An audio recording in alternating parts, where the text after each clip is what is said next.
Olá, meus amados, tudo bem com vocês? Comigo está tudo ótimo, melhor agora, porque estou voltando a gravar aulas e vou voltando agora para gravar essas aulas de funções inorgânicas, né? E um assunto muito importante, porque é nele que você sabe a nomenclatura de ácidos e bases, sais e óxidos e outras funções que eu pretendo gravar, como os hidretos, certo? Vamos começar nossa aula falando sobre a teoria da dissociação eletrolítica de arrênios. Então aqui eu tenho um sistema em que eu tenho uma lâmpada, ok? Tenho um gerador e tenho uma solução aquosa de NaCl, certo? O NaCl, eu vou só para lembrar para vocês aqui, vou botar aqui no cantinho embaixo. O NaCl, a ligação entre NaCl, ela ocorre entre um metal e entre um ametal, correto? Então, essa ligação aqui, ela é uma ligação iônica, certo?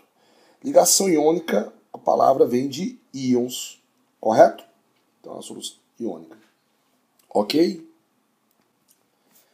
Isso quer dizer, como ele tem uma ligação iônica, quando eu botar esse sal em água, o NaCl, né? Então vou botar aqui, ó, NaCl em água, H2O, ele vai produzir dois íons, o íon H+, aquoso, e o íon Cl-, cloreto, também aquoso.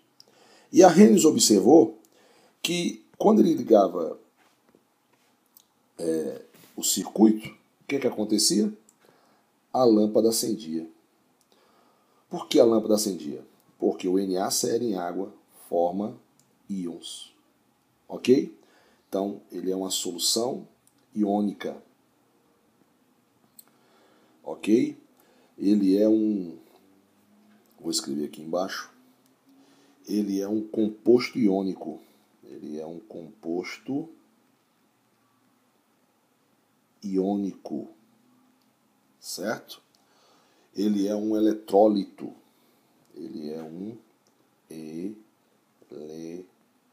eletrólito, certo? E o que é um eletrólito? É um composto que forma íons e conduz a corrente elétrica. Então, o que é que eu tive aqui? Eu tive aqui o que a gente chama de dissociação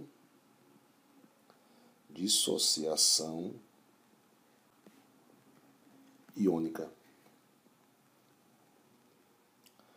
Certo? Ou seja, o NaCl, além de se dissolver, ele se dissocia, ele faz uma dissociação iônica, porque ele produz íons. Certo? Ele produz íons. E quando se produz íons, a solução conduz a corrente elétrica. Certo? Então aqui dentro do recipientezinho, eu tenho um monte de íons H+, e um monte de íons Cl-, certo? Que estão fazendo conduzir a corrente elétrica para que essa linda lâmpadazinha ela acenda, certo? Beleza, meus amados? Ok? E a gente diz que essa solução, ela é uma solução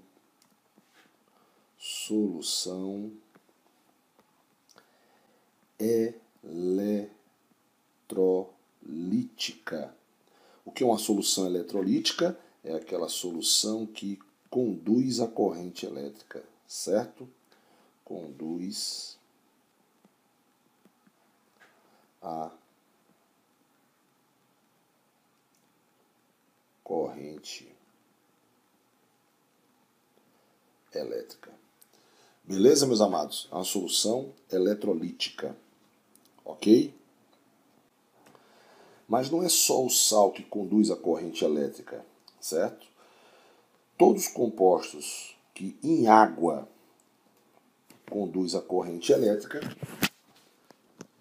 todos os compostos em água que formam íons, ele conduz a corrente elétrica, certo? Mas tem uma particularidade aqui. O NaCl, como ele é um composto iônico, como ele é um composto iônico, ele mesmo fundido, ou seja, mesmo que eu tiver o NaCl ou um outro sal, né? O NaCl líquido, ele também vai produzir íons e vai conduzir a corrente elétrica, certo? Então, essa é uma das diferenças que você vai gravar aí, porque daqui a pouco eu vou explicar qual é a diferença de ionização para dissociação, embora eu acho que numa aula de soluções aqui mesmo no canal eu já expliquei, eu acho, mas se eu não expliquei eu vou voltar a falar lá em soluções, que ainda falta gravar algumas aulas. Peço desculpa por não gravar sempre aulas, porque na verdade a gente tem que ter tempo para gravar essas aulas, né? E a gente como professor às vezes fica um pouco sem tempo. Vou tentar regularmente estar gravando aulas para o nosso canal, certo? Então nós temos aí, a Reynolds percebeu que o NaCl em água conduz a corrente elétrica, certo? Mas não é só o sal que conduz a corrente elétrica, eu vou falar disso daqui a pouco. Agora, existem soluções que não conduzem a corrente elétrica, como por exemplo, nós temos aqui agora a sacarose. Sandrão, qual a forma da sacarose? A sacarose é o açúcar, né? É o C12H22O11, certo? Por enquanto eu vou botar a água em cima da setinha, tá? Da reação, depois eu vou explicar. Então, você quando bota um açúcar em água, um açúcar sólido em água, ele não vai sofrer dissociação, certo? Ele não vai sofrer dissociação. Apenas a sacarose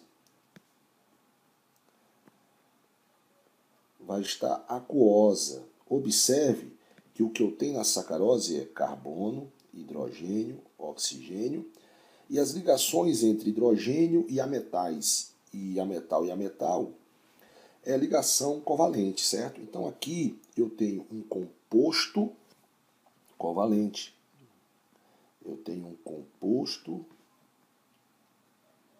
covalente. E um composto covalente em água, ele não é um eletrodo, certo? Ele não vai conduzir a corrente elétrica porque ele não forma íons, justamente por causa das suas ligações serem ligações covalentes. O que eu tenho, na verdade, aqui o que a gente diz que a gente tem o que nós temos aqui é uma dissolução. Ele apenas vai dissolver, ele se dissolve, certo? Ele não sofre dissociação, ele não forma íons, né? Porque ele é um composto covalente. Então o que eu tenho aqui dentro nada mais é que a própria sacarose, C12H22O11, só que aquoso. Certo, meus amados? Então ela não conduz a corrente elétrica, certo? A gente diz que essa solução é uma solução não eletrolítica, certo? Ela é uma solução não eletrolítica, porque ela não conduz a corrente elétrica, certo? Que vai ser o caso daqui a pouco dos ácidos, quando a gente for falar que o ácido só conduz a corrente elétrica em água. Então a lâmpadazinha, meu amigão, quando você ligar o circuito, ela não vai acender, certo? Porque ela não forma íons. Então, se você observar, você vai ver aqui, ó, que aqui eu tenho o que a gente chama de íons livres, certo? E aqui, o que é que a gente formou aqui? Na verdade, o que nós temos aqui são moléculas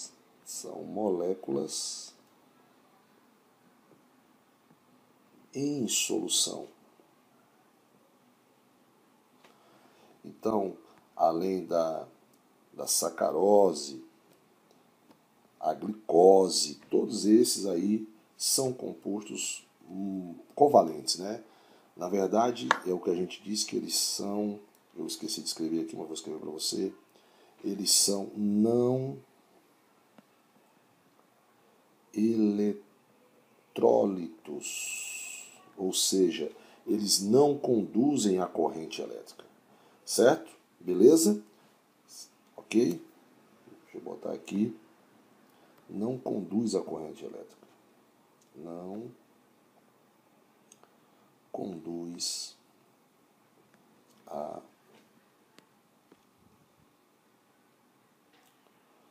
corrente elétrica.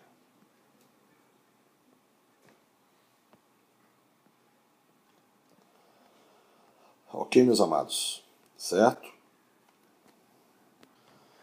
Mas não é só a água, ou desculpa, não é só o sal que conduz a corrente elétrica, certo? Então nós temos os ácidos e as bases que também formam íons em água e eles conduzem a corrente elétrica, certo? Então, por exemplo, eu vou, já aproveitando, eu vou falar aqui da diferença de ionização para dissociação iônica.